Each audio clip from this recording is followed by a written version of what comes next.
People are always asking me to share my creative and scientific process, so this is what it looks like.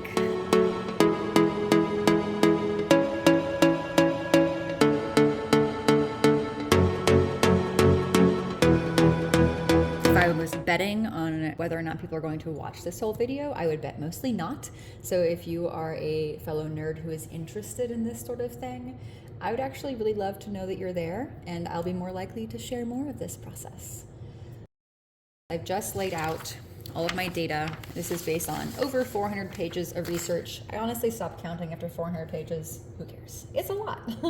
So these are biomechanical properties of everything you see in the image that relates directly to the experience of a musician playing the violin. So there's lots of ways to characterize muscles and bones, and I wanted to focus on characteristic traits that lend themselves directly to this activity. So we have a lot of data that talks about precision control, range of motion. We have the range of motion for the bow arm and violin arm during violin playing, which is here and here, as compared to the average range of motion for general activities. And you'll see that these are a small fraction of the full range of motion, which is interesting just for if you're trying to analyze injury for musicians and biomechanics, how they would best hold their body if you're seeing where their motion is constrained to for violin playing. You'll also see a big difference, of course, between the violin arm and the bow arm. So just as an example, we have the range of motion in the bow shoulder. The total range of motion is 72.45 degrees versus 6.73 degrees. So the first thing we have is the force-frequency relationship. When muscles are attempting to increase maximum voluntary contraction, you do one of two things or both, which is increase the recruitment of muscle units and increase the frequency of which the nerves are firing on the muscle fibers to contract. Now with larger muscle bodies, like you see here or in the legs, they will continue recruiting muscle units and fibers. And these guys are really good at sort of large, gross movements, much less precise. Whereas the intrinsic muscles of the hand, which specialize in fine motor movement, they rely much more on increasing the firing frequency of the nerves that are stimulating them, rather than continuously recruiting more muscle units or motor units. And these muscle groups are much more sensitive to increasing the frequency than the larger muscle groups are. This relationship is actually showing how sensitive these muscle groups are to improved cerebral control to precision.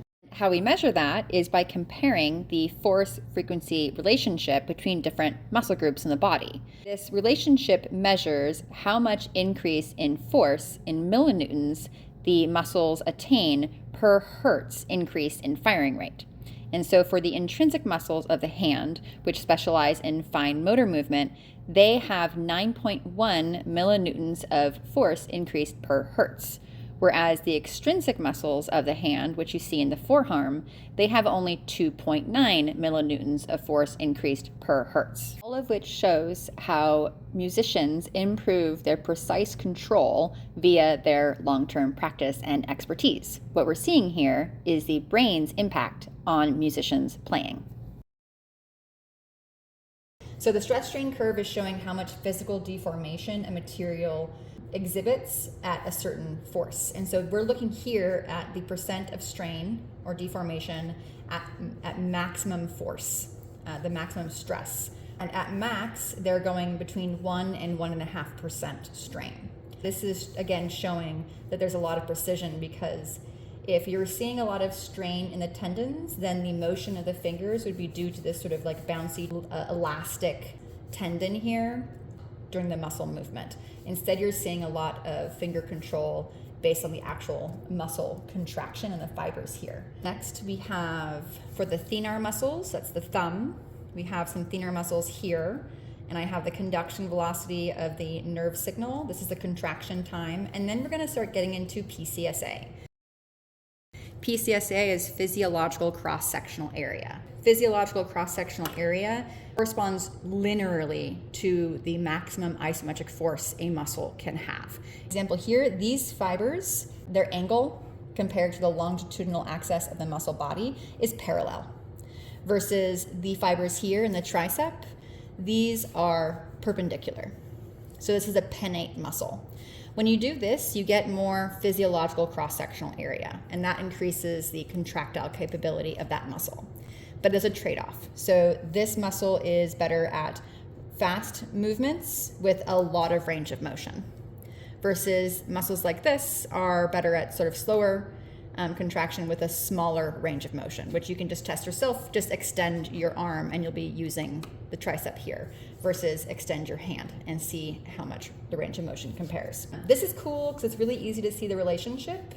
I have all of the extensors averaged here, 0.67 PCSA, so this is square centimeters, with a max isometric force of about 15 newtons.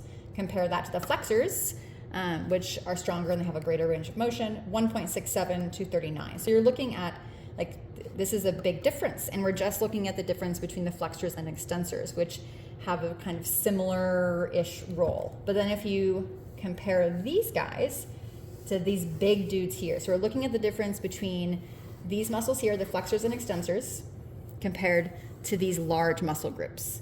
And they are pennate and bipennate, and they have much larger physiological cross-sectional area. So we'll go to the biggest one, the deltoid here, 23.26, and it is 605 newtons compared to 15 newtons. So this is cool because it's a direct linear relationship. We also have the joints. A lot of the synovial joints, I have the coefficient of friction. This is cool. This coefficient of friction, 0.01 to 0.04, is like an order of magnitude, or maybe 2 orders of magnitude, smaller than the coefficient of friction for ice, which like blew me away. So we're talking like extremely smooth, like kind of almost frictionless movement to allow for the smooth movement of these joints.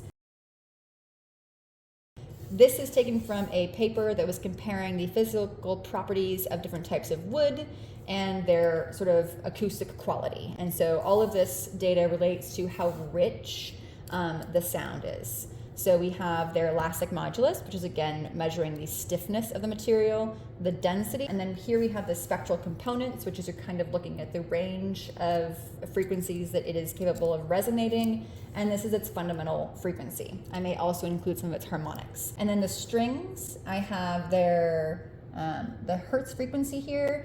I have a note here for me to ask frequency at what condition. I also have the force, the tension force of the string. And there's a range, which is why I'm asking what this frequency is. Because like for the G string, we have 35 to 51.1 newtons. That's its tensile force. And I would assume that you'd get a different frequency at the low end and the high end. But I'll have to check that. For the tuning pegs, we're again doing the 12th root of 2, which is important in equal tempered tuning. And then for the skull and the ribs, I again have density and the Young's modulus. I have this here because when you're talking about resonance, if important values of material is the density and elastic modulus, I wanted to have something correlated with how sound resonates through the person's body.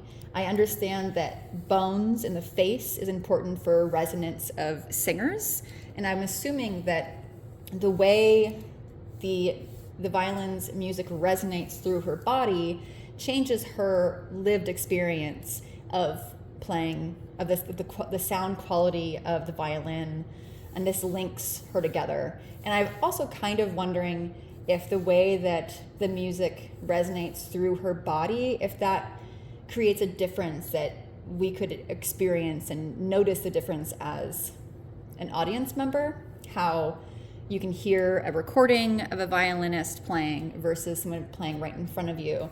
And I guess I have this instinct that she becomes sort of part of the instrument because the sound is resonating through her as well. One thing I'm missing here, I have some notes. I do not, for some reason, have the elastic modulus listed for these tendons, which drives me crazy because these tendons are actually really quite stiff, which I mentioned in a previous post. I always imagined these tendons to be kind of like flexible and elastic and bendy. But if you feel them, they're like ropey, especially these guys here. Not all of your tendons are like this. If you compare this to your tendons in your legs, you'll feel they feel much more compliant. And this actually relates again directly to their these tendons' capacity in precision versus like gross motor movements. And it's because there isn't slack in these tendons at rest. They're always tense and tight, which means they don't have the springing component that you get with these large muscles. So I need to have the elastic modulus for these guys, and just because I think it would be neat to have data in the violin correspond to the same kind of physical property measurements in the body, I'd also like the elastic modulus for the violin strings. I think that's about it. The only thing I don't have numbers for is her hair and the dress. And unfortunately, with numberism drawings, if I don't have numbers for it, I can't draw it. So hopefully I'll figure that out soon. If you have made it this far in the video, I cannot tell you how much I appreciate you. Feel free to comment below, give me any questions. If you have constructive criticism and feedback, please send it. I am always open to learning more. And so if you see any of this that is off, if there's some cool data or measurement, they're like, oh, you should totally look at this modulus instead, or why aren't you using shear modulus or strength modulus? Let me know. This is still a work in progress, so if there's anyone out there that feels like collaborating with me, feel free. I'm always open to that. All right, thank you all so much for watching, and I appreciate you. All right.